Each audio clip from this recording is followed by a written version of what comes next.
Today's five word. First word, impose.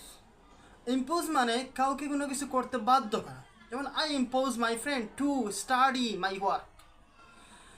Second word, favorable. Favorable.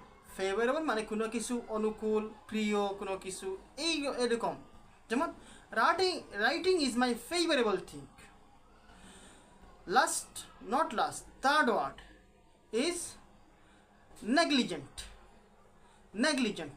Negligent মানে অমনোযোগী, যে ক্লাসে ইনঅ্যাটেন্টিভ, নট অ্যাটেন্টিভ, তাকে আমরা নেগলিজেন্ট বলবো।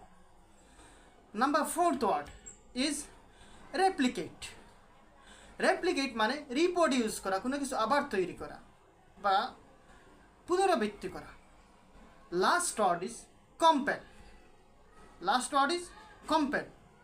কম্পেল মানে কোনো কিছু বেশি ইউজ করা, এইরকম। আসসালামু আলাইকুম।